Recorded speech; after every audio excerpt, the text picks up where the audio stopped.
And to start you off, we'll be talking about a Utah mom. Megan Huntsman, a Utah mom, on April 20th was sentenced to killing 6 of her babies. She has 6 counts of felony murder. She will spend the next 30 years in prison and before she's eligible for parole. Her husband found a baby wrapped in a plastic bag and also in cardboard boxes. She has a statement and she says, "Depression and alcohol took a hold of me the same way drugs did. I cannot give a reasonable answer as to why I was capable of such sick and heinous crimes." Drone strike kills 2 hostages, Warren Weinstein and Giovanni Loporto. Obama apologized on behalf of the U.S. government, and the families of the hostages will be financially compensated by the U.S. government as well. Medicine's murky past. This story is about medicine, how they were trying to fight MRSA. So in ancient Egypt, drawing blood from the body believed to balance the individual's fluid levels. If levels were believed to be out of sync, this procedure occurred. Also, they used leeches, more localized ways of attracting excess blood from the body, and it was used to draw bad fluid. The oldest form of neurosurgery was they drilled holes into the skull. They used to relieve pressure, reduce to swelling, and enhance blood flow to the brain. And mercury. It was used against skin disease. The first treatment for syphilis. Many forms were pills, ointments, and inhalation. Many people died from the mercury poison. NASA astronomer named asteroid after Malala. Malala was a teen education activist from Pakistan. She was a Nobel Peace Prize winner for her cause.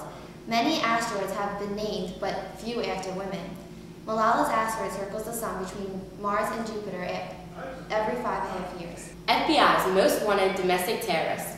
Number 1 is Donna June Burrup.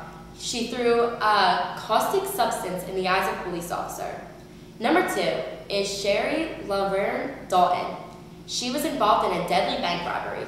Number 3 is Leo Frederick Byrd. He was a bombing participant at the University of Wisconsin. Number 4 is Joseph Muhammad Dibby, and he had a role in a domestic terrorism cell. Number 5 is Josephine Sunshine Overtake, was role in domestic terrorism cell. Number 6, Elizabeth Ann Duke, involved in a string of crimes.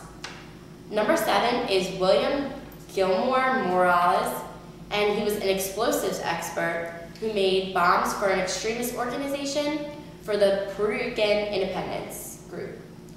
And number 8 is Catherine Marie Currat. She was involved in hijacking of the Western Airlines Flight 701. Freddie Gray slipped into a coma and died a week after. Events surrounding Gray's encounter with police remain still unclear. The autopsy was done and no evidence that force was against Gray. Officers say no force was used. Baltimore Deputy Police Commissioner states that he knows Gray suffered a traumatic injury but does not know if it was prior to him getting in the van or while he was in it. I'm Donofrio, and I'll be covering you on our main story today, which is senioritis.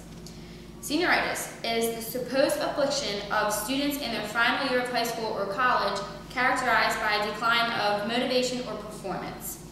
Second semester seniors, it seems as if no one is immune to it. Teachers and administrators all say that it's not real and it's all in our heads, but are they correct? Stress we undergo throughout our 4 years is unbearable. It's like a race.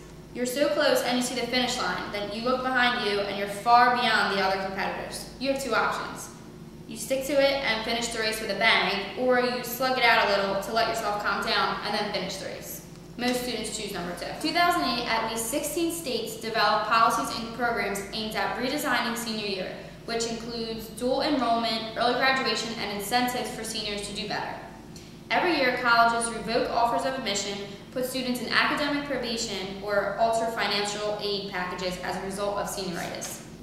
The University of Colorado, they revoked admission for 45 of its accepted students. 10 had already attended freshman orientation, selected classes, and met with roommates. The University of Michigan, they sent 3 letters to incoming freshmen with poor final grades, 62 issuing gentle warnings, 180 requesting an explanation, and 9 revoking their admission. The University of Washington had 23 would-be freshmen were without a college and found out in summer because of it was because of their final grades. Now Next, we'll have interviews with real people about senioritis. And here we have two seniors from Timber Creek High School. And your name? Hi, I'm Mariam. Hi, I'm Victoria. Okay, and I have a couple questions for you guys. Do you believe that senioritis is real? I do. I do. And how has it affected your grades? Well, sometimes I don't stay up late to study because senioritis. I'll just go to sleep, wing it. And you? Well, for AP tests, last year I studied a lot because I cared because I could count, but now that I'm already in college, I don't think I studied as much as I can for those AP tests. I winged it. Senioritis is real. And today we have a teacher from Timber Creek High School talking about his views on senioritis. So, we're discussing senioritis here, and I suppose the question is, does it exist as a condition? I would say, wholeheartedly, absolutely, yes. Ye gods, people. As we get into the fourth marking period, the seniors completely shut it down. They may be walking around, the eyes may be open, but there's nothing going on upstairs. Is this your experience? Yes, definitely. I think senioritis is definitely real. We're getting ready to go to college. We don't care anymore. Now you see, there are some people who say, oh, I've had senioritis since I was a freshman. That's not senioritis, that's being lazy. However, many studious people, like yourself, will try very hard for 3 3/4 years. But I assume you've already gotten your acceptance letter. Yep. Where are you going? I'm going to Johnson and Wales University. So, knowing that you're going to college, there's a part of your brain that goes, I don't need this anymore. And it goes to sleep. I've worked in this building for 11 years. I've seen it every year. Senioritis, real and a threat. Jeb Bush is a big fan of the NASA surveillance. He called the NASA Buccal Collection, Phone and Internet Metadata Spying Program the best part of the Obama administration. He believes that the first obligation of the national government is to keep us safe. But a lot of people have argued that this is spying and unconstitutional. It is a violation of our civil rights. The program was authorized under the authority of the post-9/11 Patriot Act. CEO Amanda Curtis of a New York City fashion company snaps a picture. It blew up all over the internet. It happened on April 24th after New York received a large amount of rain. It's extremely rare, still leaving viewers speechless. I'm Madeline Monahan. I'm Nikki Donofrio. And I'm Kim Garro. And I'm done with this. We're so corny.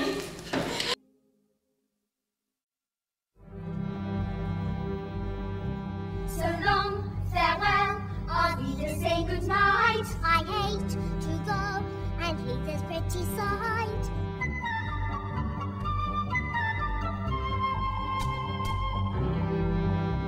So long, farewell, I'll be to say adieu, adieu, adieu, to you and you and you.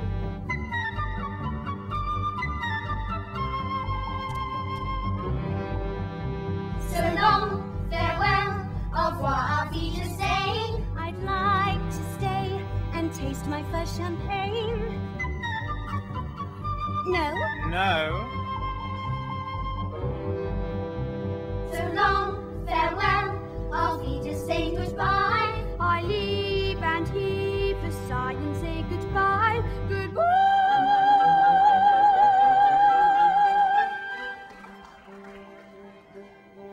I'm glad to go, I cannot tell a lie. I flit, I float, I flee, flee, flee, I fly.